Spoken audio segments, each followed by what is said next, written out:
Have you ever walked away from a conversation feeling emptier than when you entered it? Why are we so afraid of silence that we rush to fill it with words that mean nothing? Could it be that, without realizing it, we're trading authenticity for acceptance? Nietzsche once wrote, "The most dishonest word in the world is 'I'm fine,' spoken when nothing is fine."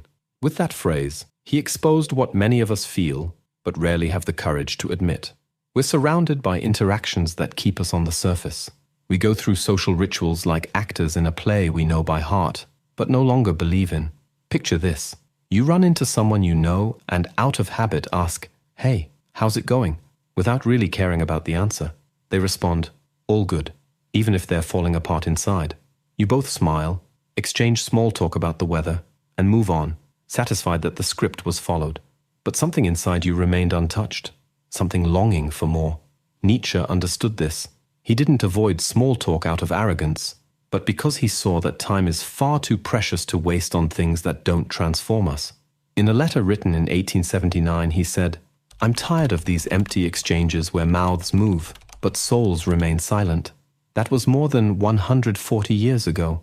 Today, we're more connected than ever, and lonelier than we've ever been. And maybe you feel that too. Maybe you're one of those people who, even surrounded by voices, still longs for a real conversation, the kind that shakes your foundations, that forces you to rethink everything, that reveals you to yourself. If that's the case, this video is for you. Let's dive into Nietzsche's thinking together and uncover what truly intelligent people do when they refuse to waste their existence on empty words. This isn't about being antisocial. It's about having the courage to seek depth in a world that glorifies the shallow. Get ready, because by the end of this journey, you might never look at a conversation the same way again. And who knows, you may even start turning your most ordinary encounters into ones that truly matter. There's something deeply unsettling about talking to someone and feeling that, deep down, no one was really present. It's like dancing without music. There's movement, there's rhythm, but no soul. Modern society, with its etiquette rules and invisible scripts, has taught us how to speak without saying anything. Nietzsche couldn't stand this, and let's be honest, many of us can't either. We live in a time when saying, "Hey, how are you?" is a formality, not a real question. Interactions have become transactions. We talk about the weather, the latest trending show, traffic, everything carefully selected to avoid what truly matters. And why? Because it's comfortable, because it's safe, because it's less risky than showing who we really are. Nietzsche saw this superficiality as a form of self-deception. In a letter to his sister, he wrote, "Every time you speak without saying what you truly think, you lose a piece of yourself." That sentence hits like a punch to the gut because it reveals something we all feel but struggle to name. We are dissolving into conversations that don't reflect who we are. The German philosopher believed that when words aren't used authentically, they become shields. They're not meant to communicate, but to hide, and that comes at a cost. Excessive superficiality robs us of the chance to be seen and to truly see others. How can we form deep bonds if we're used to always staying on the surface? Recent research confirms what Nietzsche sensed over a century ago. A study from the University of Chicago showed that people who engage in meaningful conversations report much higher levels of well-being and emotional connection. In contrast, an overload of small talk, trivial conversations, is linked to feelings of loneliness, social anxiety, and in many cases, emotional exhaustion. The irony is cruel. We're surrounded by people, yet dying of thirst in the desert of banality. And as much as these superficial interactions may be socially acceptable, they don't nourish us. They're like emotional fast food, easy, quick, but lacking substance. And the more we consume them, the emptier we feel. Nietzsche saw this tendency as a symptom of something deeper, the fear of truth. Speaking with depth requires courage. It requires vulnerability. It demands a willingness to confront both our own ignorance and that of others. Instead, we settle for comfortable silences filled with hollow words, a kind of social anesthesia. All of us have felt this at some point. Have you ever left a group conversation wondering why you wasted your time there? Ever felt lonelier after a meeting than before it? These are clues that something isn't right, that we're participating in a well-rehearsed performance that leads us nowhere. But here's the essential point. It's not about eliminating light or casual interactions. They have their value. The problem is when that's all we have, when depth becomes the exception, when we no longer have the space or the courage for what truly matters. Through his philosophy and his life, Nietzsche suggests we take a different path, that we start paying attention, that we refuse whenever possible to engage in conversations that drain us and instead seek out the ones that challenge us, that move us, that transform us. Friedrich Nietzsche didn't just reject superficiality, he waged a true war against it. In an era when European salons were filled with elegance, tea, and empty words, Nietzsche felt like a stranger in a land of masks, not because he lacked education or refinement, but because he realized that something essential was being suffocated beneath layers of social convenience: the truth.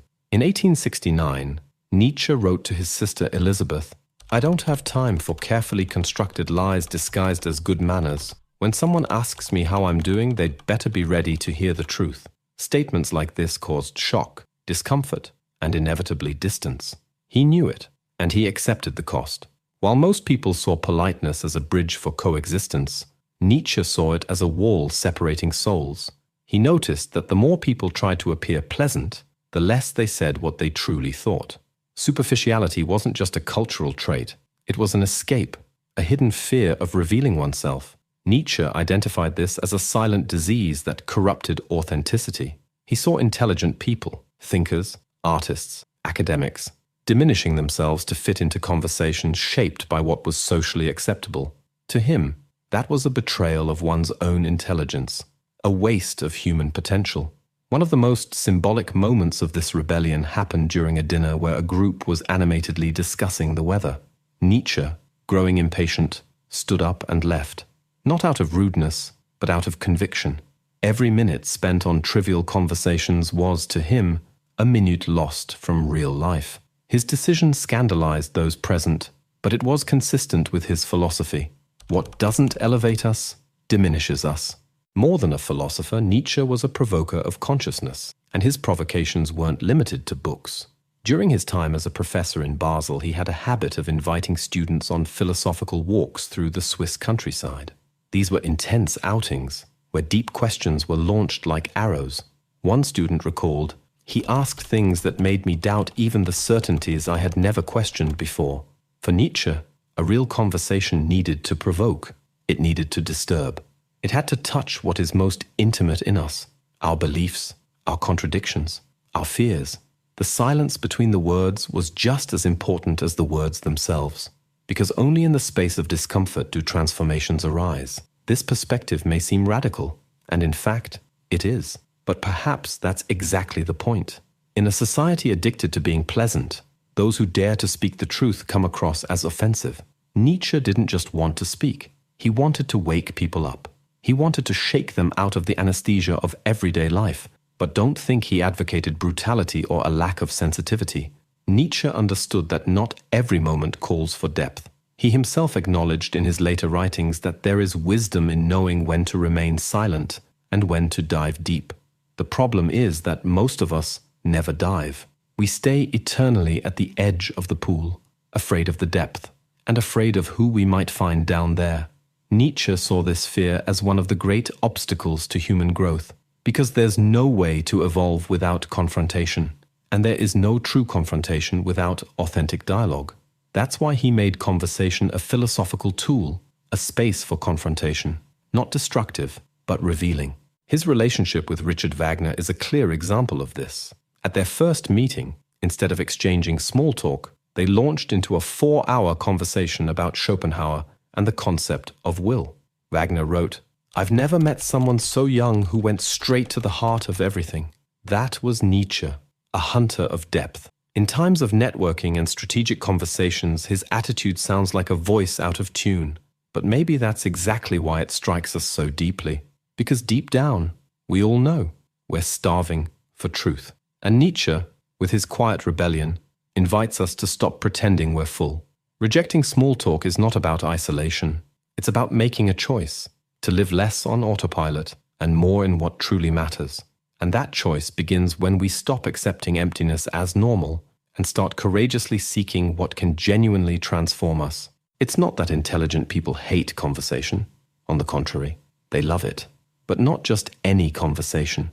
They seek something that is both a mirror and an abyss, a rare kind of dialogue that forces you to see yourself more clearly and also with more astonishment. Nietzsche called this dangerous questions, not the kind asked to impress, but the ones that pull the ground out from under you, the ones that challenge not only what you think, but who you are. He believed the soul only reveals itself when it's poked in the right spot, where discomfort lives. That's why his most memorable encounters didn't start with, "How's work going?" but rather with questions like, "Do you still believe what you believed a year ago?" And maybe that's why deep conversations require courage. They're not safe. They're minefields of discovery. You walk in thinking you're just exchanging ideas and walk out changed, sometimes with more questions than answers. And that's a beautiful thing, because it's in that uncertain space that growth happens. Nietzsche lived this intensely through his friendship with Lou Salome. Their conversations lasted for days, covering everything from the nature of love to the death of God. Witnesses of their dialogues describe them as intensely uncomfortable and strangely magnetic. Years later, Lou would write, "Nietzsche had an almost frightening ability to turn any conversation into a soul-searching investigation. But what's most fascinating is that this hunger for depth didn't stay in the 19th century. It's being rediscovered today, not just by philosophers, but by professionals, leaders, couples, company teams, and even dating app developers. Yes, even Tinder is trying to be less superficial. Companies like Microsoft are redesigning meetings to include moments of deep dialogue. Instead of starting with, "How was your weekend?" leaders ask, "What challenged your thinking this week?" The result? Increased engagement, satisfaction, and even productivity. Because where there's real connection, there's also greater collaboration. In Silicon Valley startups, philosophical meetings are replacing traditional brainstorming sessions. These begin with provocative questions like, "What belief about our product could be completely wrong?" This not only sparks creativity but also strengthens human bonds. Even in social gatherings, this trend is emerging. Instead of casual chats about the latest TV episode, groups are embracing practices like big question nights, where each person brings an existential topic to discuss. In Seattle, one group that adopted this model reported that, after 6 months, their friendships became stronger, more authentic, and less focused on appearances. But why does this happen? Because deep conversations fulfill an essential need, the need to be seen and to truly see the other. We're surrounded by people who know our names, our job titles, our favorite foods, but few know our fears, our regrets, our contradictions. And that's where the real difference lies between simply being together and being truly connected. Nietzsche said that true friendships are born from intellectual confrontation, not from superficial agreement. It's when we disagree with honesty, when we reveal our vulnerabilities, that something magical happens. Trust. Not the kind of trust built on appearances, but on shared truth. That's why intelligent people avoid small talk. Not because they feel superior, but because they've learned to recognize what's worth their time. They know life is too short to be filled with words that don't touch the soul, and too long to be lived with people you can't think out loud with. And if you've made it this far, maybe you're part of that group too, even if you're not quite sure how to break the pattern. Don't worry, it doesn't require isolation or arrogance. It only takes one thing, the willingness to slowly start bringing more truth into your conversations. Because deep down, we all long for it. For that kind of exchange that makes us forget our phones. For that look that says, "I understand you." For that sentence that echoes in our minds for days because it sparked something inside us. And it all begins with a simple choice, to stop accepting the trivial as enough and to start seeking, even in the simplest encounters, that which truly transforms. We live surrounded by voices, yet we listen less and less. And when we speak, we often talk about everything except what really matters. It's as if we're all wearing masks, memorizing lines, taking part in a collective play where the rule is to never make anyone uncomfortable. But Nietzsche proposed something entirely different. He wanted us to tear up the script. For him, true connection began when we abandoned the role we were playing and spoke with the voice of the soul. It wasn't an invitation to brutality, but to authenticity. And perhaps today, that invitation has never been more urgent. The good news is, there's a practical path. And no, It doesn't involve quoting Nietzsche in a meeting or starting a family lunch with "God is dead." It's about slowly developing what he called the art of conscious conversation, a kind of dialogue that doesn't shy away from the surface, but also isn't satisfied with staying there. Nietzsche called these conversation rituals. He would begin with something seemingly trivial, like a comment about the weather, and with almost surgical skill, guide the topic towards something deeper, the concept of change, the perception of time, the fragility of the present. Today, this even has a technical name: depth scaffolding, the building of bridges that lead from the trivial to the essential. Want an example? Instead of asking, "How was your weekend?" try, "What surprised you this week?" Or, "What's something you've been thinking about lately but haven't had the chance to share with anyone?" Simple, direct, human. It's the kind of question that creates space, that disarms, that shows you're truly willing to listen. In professional settings, this can transform entire teams. Companies like Google and Spotify have already created internal spaces called depth channels, where employees share not only results, but also doubts, struggles, and personal insights. And the result isn't just emotional, it's practical. More innovation, more collaboration, less burnout. In family contexts, the possibilities are just as powerful. One American family reported that they transformed their dinners with a practice called the question bowl. Each member would draw a meaningful question, like, "What's your most vivid childhood memory?" And everyone would answer. Over time, their conversations became deeper, more vulnerable, and more real. Nietzsche would say, "This is how we rescue the soul of dialogue." And when it comes to friendship, the impact is even more visible. A group of friends in Seattle decided to replace small talk nights with philosophical games, where they explored existential topics with lightness and honesty. 6 months later, they reported a sense of belonging and depth they had never experienced before, even after years of friendship. But all of this is only possible if we're willing to pay the price of authenticity, because there are risks. When you show who you really are, you might be judged. You might be misunderstood. You might not be accepted.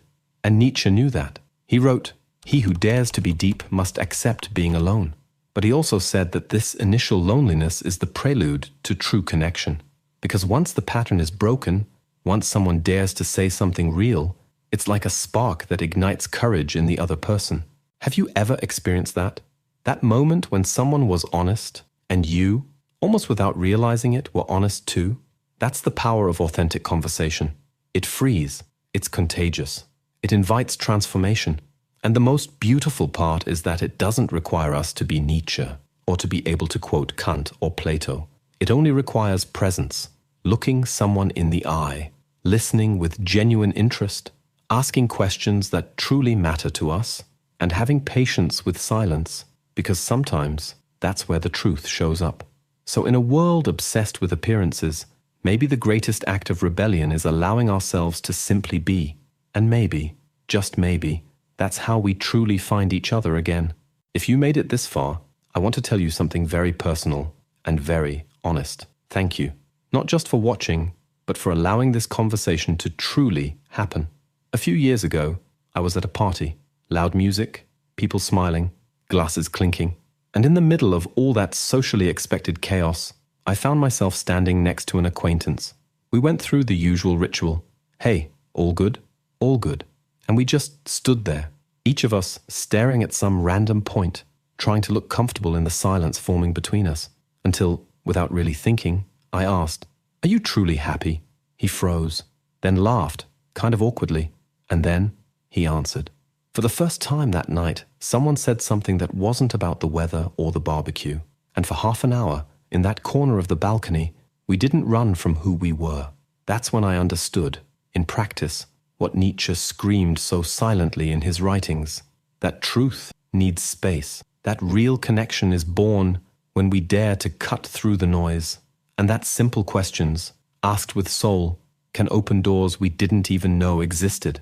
Now I want to offer you something that's not for everyone, but it is for you, because you've made it this far, searching for deeper answers about who you are and where your life is headed. I've created something more than just a book. I've built a map for the soul. A manual that brings together science, philosophy, and critical thinking to help you break free from mental patterns, question your identity, and rebuild yourself from the ground up. This isn't an ebook full of feel-good quotes. It's a guide for those who can no longer stand living on autopilot. If you feel that something inside you is calling for change, growth, clarity, then this is your moment. Click the pinned comment and get instant access to the Self-Transformation Manual. Don't read it out of curiosity. Read it because your life depends on it. And if you choose to begin this journey, you won't be the same by the end of the road. If this video stirred something inside you, discomfort, a memory, a desire for change, then it did what it was meant to do. Because deep down, we're all tired of pretending. And only when we let the masks fall do we begin to truly find one another. You, who listened all the way to the end, are part of a rare community.